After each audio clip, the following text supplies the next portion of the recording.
आपकी अहलिया है समीना, अभी भी वो आपकी बीवी हैं। मैंने उनको शरई तौर पे डाइवोर्स नहीं दी। उन्होंने बताया कि वकील ने मेरे ऊपर तशद्दुद किया, मैं हामला थी। आपको लगता है कि इनको कोई मार सकता है? ये तो खुद लोगों को मारती फिर रही हैं और कितने मार दिए हैं इन्होंने। आपके साथ कब शादी हुई थी? 17-18 साल हो गए मेरे साथ शादी को। साल इनको अभी आदिल असलम से ये किए हुए सारे किस्से को हो गए हैं। अभी इन्होंने तो ये एक बिजनेस पकड़ा हुआ है कि लोगों से शादी करना, उनसे खुले लेना, उनसे डाइवोर्स लेने के बाद उनको ब्लैकमेल करना, उनसे पैसा खाना। जिनको बाहर के मर्दों की लज्जत लग जाए ना, उनके घर के मर्दों पे इंटरेस्ट नहीं रहा। आजकल ये कहाँ पर है? आजकल ये वहीं पर है जहाँ पर ये रह रही थी। जो ये कह रही थी कि जी मैं किसी सहेली के साथ रह रही हूँ, मैं धक्के खा रही हूँ, मैं रोडों पे हूँ, ऐसा कुछ भी नहीं, वो सब झूठ है। किस तरह से वो लोगों को ट्रैप करती हैं? वो बहुत क्लेवर है। She is using the magic word and magic voice. वो इस चीज की बहुत महारत रखती है।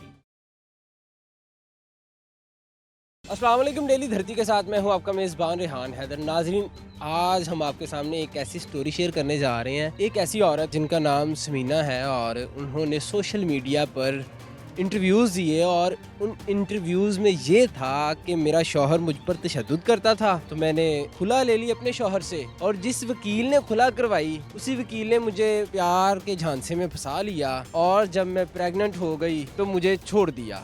अब सीन क्या हुआ कि कुछ ही दिन पहले उनके शौहर जो हैं वो हमसे रब्ता करते हैं और कुछ ऐसी तस्वीर और प्रूफ्स देते हैं जो उनके पहले शौहर जो अभी मेरे साथ मौजूद हैं। क्या मामलात हैं? समीना की शौहर हमारे साथ मौजूद हैं जो उनके पहले शौहर हैं, इनसे जानते हैं। अस्सलाम वालेकुम। वालेकुम अस्सलाम। सर, कैसे हैं आप? ठीक ठाक। मुझे बताइएगा कि आपकी अहलिया है समीना, अभी भी वो आपकी बीवी हैं? मैंने उनको शरई तौर पे डाइवोर्स नहीं दी। उन्होंने खुला लिया है, वन साइडेड उन्होंने डाइवोर्स ली है। अगर आप देखें तो यूसी के दफ्तर में आया जाता है, वहाँ पर आकर आप एक प्रॉपर डॉक्यूमेंट पे सिग्नेचर लेते हैं। आपने नहीं किए? मैंने किसी डॉक्यूमेंट पे ना सिग्नेचर किए हैं, ना ही मेरे तक कोई नोटिस आए हैं। तो यानी कि आपका कहना ये कि आपके निकाह के ऊपर उन्होंने वकील से निकाह कर लिया? वो उन्होंने खुला लिया, अदालत से जाके वन साइडेड उन्होंने डिग्री ली, लेकिन इस चीज़ में रिलीफ होती है, वो कम बैक हो सकती हैं अगर वो चाहती तो।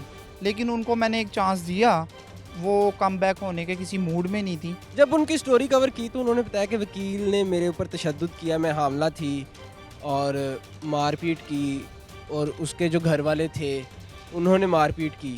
ये सारे मामले का आपको पता है? मारपीट करने की रही बात, तो मारपीट इनको कौन कर सकता है? आपको लगता है कि इनको कोई मार सकता है? ये तो खुद लोगों को मारती फिर रही हैं और कितने मार दिए हैं इन्होंने। और वहाँ पे तशद्दुद जो उन्होंने करना था वो इनकी गलतियों की वजह से हुआ। ना ये जाकर अगलों को इमोशनल करती, ना उनको जाकर इतना बदनाम और परेशान करती, तो वो लोग इस पे हाथ मत उठाते। आपके साथ कब शादी हुई थी? मेरे साथ तो बहुत अरसा हो गया, 17-18 साल हो गए मेरे साथ शादी को। साल इनको अभी आदिल असलम से ये किए हुए सारे किस्से को हो गए हैं। आजकल ये कहाँ होती हैं और आपके राब्ते में हैं? मेरे राब्ते में ये बिल्कुल नहीं है, मेरे किसी कॉन्ट्रैक्ट में नहीं है। जब से मैं वापस आया हूँ तब से, कहाँ से? मैं दुबई से जब से वापस आया हूँ तब से मेरा इनके साथ किसी भी चीज़ का कोई कॉन्ट्रैक्ट। आपको दुबई इन्होंने भेजा था? दुबई इन्होंने मुझे भेजा था। क्यों भेजा था? जब आदिल असलम से शादी कर ली तो उसके बाद भी फिर आपसे राब्ते में थी? उसके बाद मेरे साथ राब्ते में थी, मेरे साथ रह रही थी। जहाँ पे ये रह रही हैं वहाँ का हर बंदा गवाह है। वहाँ का ये घर भी मैंने लेकर दिया था इनको। आपने क्यों लेके दिया जब पता है कि आपसे गुला लेके वो उन्होंने दूसरी शादी कर ली है? फिर आप उनके साथ क्यों रह रहे थे? एटलीस्ट मैंने कहा कि ये शायद सुधर जाएंगी, अपने आप को सुधार लेंगी और अपना गलती को महसूस करेंगी, क्योंकि मेरे बच्चों की माँ है। अब बच्चों को अपनी माँ भी चाहिए और अपना बाप भी चाहिए।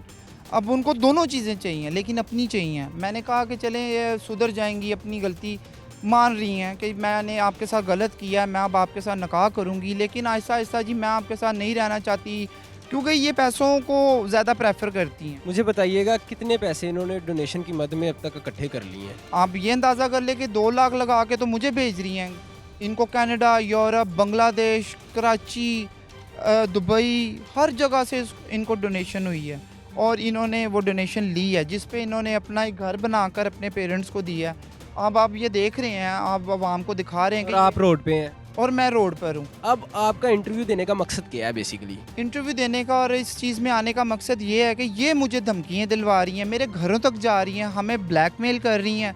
अब इन्होंने तो ये एक बिज़नेस पकड़ा हुआ है कि लोगों से शादी करना, उनसे खुले लेना, उनसे डाइवोर्स लेने के बाद उनको ब्लैकमेल करना, उनसे पैसा खाना। अब मेरे घरों तक जा रही हैं कि जी अपने बेटे को समझाएं, इंटरव्यू ना दें, मैं इस पे पर्चे करवा रही हूँ, मैं इस पे फतवे लगवा रही हूँ। क्यों इस जैसी पे फतवे नहीं लगने चाहिए। आदिल असलम को ब्लैकमेल कर रही हैं कि जी मुझे खर्चा दो और मुझे 20-25 लाख दो। अब इन्होंने उस पे चोरियों के हर चीज़ों के केस डाले, वो सब मुझे बताइएगा, आदिल असलम के खिलाफ जब इन्होंने इंटरव्यूज दिए सबसे पहले जब मीडिया पर आई, तब आप कहाँ थे? जब ये फर्स्ट टाइम मीडिया पे आई और ये सब आदिल असलम के ख़िलाफ़ ये सारा व्यू और हर चीज़ लेकर चल रही थी, तो मैं इनके साथ था। इन्होंने मुझे कहा कि जी इंटरव्यू वाले आ रहे हैं, आप प्लीज़ ज़रा आ जाएँ, इनको ले आएँ, मैं अकेली इनको हैंडल नहीं कर सकती, आप ज़रा मेरे पास इधर मौजूद रहा करें। इन्होंने जहाँ भी आना जाना है मैं इनके साथ गया हूँ। इन्होंने मुझे कहा कि जी आप मुझे अदालत लेकर चले, मैंने वकील से मिलना है, मैंने नैब में जाना है, मैंने बार में जाना है, जो आदिल असलम के ख़िलाफ़ कंप्लेन देनी है, थानों में जाना है, हर जगह पे आप साथ थे? मैं साथ इनके जाता था कि यार चलो अब एटलीस्ट आपको बताया कि मेरे बच्चों की माँ ही है ना, तो अब किसी और के साथ जाएंगी या कोई और बंदा नज़र आएगा तो अच्छी बात नहीं है। और इन्होंने अपने इंटरव्यूज़ में ख़ानदानों की इज़्ज़तें ज़लील कर कर रख दी। लेकिन वो तो कहती थी कि जो मेरा पहला शौहर है मुझ पर तशद्दुद करता था, शक करता था कि तुम बाहर क्यों जा रही हो, पॉलर क्यों कर रही हो, ये क्या हो कर दिया तुमने, ये सारे मामला थे। आप शक करते थे? नहीं, शक जो था, शक करना वैसे तो एक हर आदमी का हक है, ठीक है। और कुछ इनकी आदतें और कुछ चीज़ें ऐसी थी कि जिनसे इनको समझाया जाता था कि आप ये बुरे लोगों से ना मिला करें, ये बुरे क्यों मिलती थी? जिनको बाहर के मर्दों की लज्जत लग जाए ना, उनके घर के मर्दों पे इंटरेस्ट नहीं रहता। आजकल ये कहाँ पर है? आजकल ये वहीं पर है जहाँ पर ये रह रही थी, जो ये कह रही थी कि जी मैं किसी सहेली के साथ रह रही हूँ, मैं धक्के खा रही हूँ, मैं रोडों पे हूँ, ऐसा कुछ भी नहीं, वो सब झूठ है। ये वहीं पे रह रही हैं, उन्हीं फ्लैट में रह रही हैं जो मैंने इनको लेकर दिया था। तो अब दोबारा से फिर तो नहीं आप उनके पास चले जाएंगे, चलें जी मेरे बच्चों की माँ ही है, ये औरत ज़ात हैं, इनको कोई परेशानी ना हो, तो आप दोबारा से तो नहीं जा रहे तो वापस? नहीं, अब ऐसा कोई सीन नहीं है। वो इस वजह से कि ये अब बाहर को यूके में भाई हैं, उनके साथ ये शादी कर चुकी हुई हैं, वो अब यानी कि आपके निकाह पे एक वकील से निकाह और उसके बाद अब एक और निकाह, ये क्या हो क्या रहा है? ये हो रहा है कि जी इनको मेरा ख्याल शादियों का बहुत ज़्यादा शौक़ है और दिलचस्पी है, तमाशबीनी को आप क्या कह सकते हैं। आदिल असलम से इनको रिटर्न डाइवोर्स अभी तक नहीं हुई। अभी इन्होंने रिसेंटली आदिल असलम पे दोबारा से खर्चे का दावा किया, वो खर्चे का इनको डिग्री मिल चुकी हुई है। जब इनका उनमें से कोई बच्चा नहीं है, जब इनको खर्चा तो आपका देना बनता, आपके 2 बच्चे हैं। अब वो भी इतने छोटे नहीं है कि मेरा उन पे खर्चा बनता है। मेरा बड़ा बेटा जो है वो 14 साल का और मेरा छोटा बेटा जो है वो 9 साल का। अब वो पैम्परों की एज से बाहर है और समझदार है, हर चीज़ को वो समझते हैं। अब उनका किस चीज़ का खर्चा बनता है? इन्होंने कहा कि वो पढ़ेंगे लिखेंगे, वो पढ़ते लिखते नहीं हैं, वो सिर्फ़ और सिर्फ आवारागर्दी करते हैं। मुझे आप ये बताइएगा, जो आपकी मिसेज़ हैं समीना, किस तरह से वो लोगों को ट्रैप करती हैं? वो बहुत क्लेवर है। She is using the magic word and magic voice. वो इस चीज़ की बहुत महारत रखती हैं, ठीक है, जिससे वो अपने बहुत से लोगों को कायल कर लेती हैं। उनको लोगों को ख़ास और जेंट्स को डील करना आता है, बंदों को डील करना आता है। उन्हें पता है कि मैंने किस बंदे को किस तरह डील करना, कहाँ रखना किस तरह डील करना और किस जगह पे रखना है। हाँ जी, किस जगह पे रखना है और कहाँ मैंने इसको इस्तेमाल करना, कहाँ नहीं करना है और कैसे? कहाँ इसके जंगल से मैंने निकल जाना है। इस चीज़ का वो बहुत महारत रखती हैं और इस चीज़ का उनके पास बहुत टैलेंट है। और ख़ास तौर पे उनके आंसू, जो वो झूठे आंसू लोगों के आगे बहाती हैं और दिखाती हैं कि जी मदीना रियासत में मेरे साथ ये हो गया। अब वो उसी मदीना रियासत में खुद ही इंसाफ लेके बैठी हैं और कितने लोगों से इंसाफ ले रही हैं, ये आपके सामने है। ये भी आप इंटरव्यू से पहले बता रहे थे कोई वीडियो कॉल्स वाला मामला, वो भी ज़रा शेयर कीजिएगा। वीडियो कॉल्स वाला मामला ये है कि ये लोगों के साथ वीडियो कॉलों पे आती हैं, उनके साथ फाशा हरकतें करती हैं जो कि ये पैसों की लालच में करती हैं। ये सारी रात घरों से गायब रहती हैं, कहाँ जाती हैं कोई आइडिया नहीं, दिन हो या रात ये निकली होती हैं। मुझे आप ये बता दीजिएगा कि अब आप क्या चाहते हैं? आपने तकरीबन सारे डिटेल्स भी बता दी, एक्सपोज भी कर दिया है। क्या मैसेज देना चाहेंगे उन लोगों के नाम जो उस औरत के झांसे में आ चुके हैं? मैं उन लोगों को ये मैसेज देना चाहूँगा कि देखें, अगर आप दिल लगी के लिए कर रहे हैं तो आप बेशक करते जाएं, आपके पास बहुत पैसा है। और आजकल वैसे भी यूट्यूब दूसरा शादी.com बना हुआ है, और जो लोग मेहनत से कमाते हैं और कमा कर अपने बच्चों का हक काट कर इन जैसे लोगों की हेल्प करते हैं, वो बेशक ना करें। वो क्योंकि अपने पैसे को ज़ाया कर रहे हैं। जो इन्होंने पैसा डुबो दिया लोगों का कि जी मैंने वकीलों पे खर्च करना है, केसों पे करना है, बच्चों की पढ़ाई लिखाई पे करना है, कर्जे उतारने हैं, वो ना तो अभी तक कर्जे उतर हार्ट पेशेंट हूँ, मैंने अपनी हार्ट सर्जरी पेशेंट करवानी हूँ, है। लोगों को ये बताना कि जी मैं बीमार हूँ, मुझे हार्ट की प्रॉब्लम है, बीपी है मेरा हाई है, ये देखें मेरे दवाइयाँ लेनी, आम सी डॉक्टर से दवाई, और लोगों को दिखाना जी मैं हर टाइम दवाइयाँ खा रही हूँ, तस्वीरें सेंड करके। ऐसा कोई सीन नहीं है, अच्छी भली हैं, ठीक ठाक हैं, कोई उनको ऐसा प्रॉब्लम नहीं है।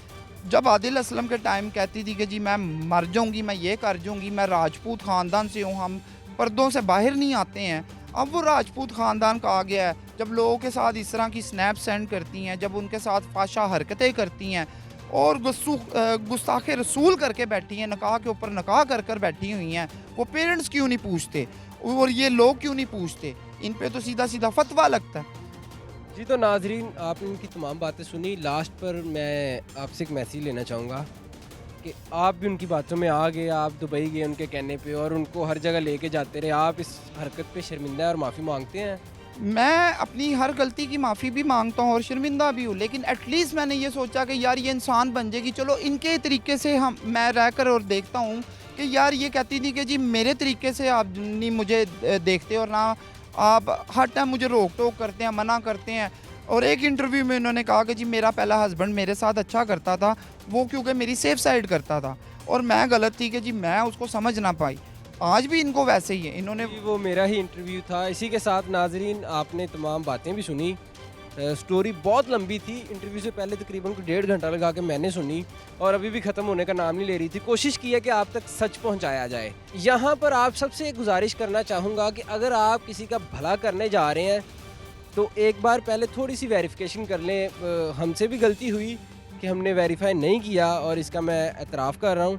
और उन्होंने पता नहीं कितने लोगों से पैसे लूट लिए और कितने जो लोग मुस्तहिक थे उनका हक खा लिया। तो कोशिश करें कि आप अगर अल्लाह की राह में कुछ खर्च कर रहे हैं तो जो हकदार है असल उस तक पहुँचे। अपनी राय से कमेंट सेक्शन में ज़रूर आगाह कीजिएगा। हमारे चैनल को कर लें सब्सक्राइब। मिलते हैं अगली वीडियो में, तब तक के लिए फ़ी अमान अल्लाह।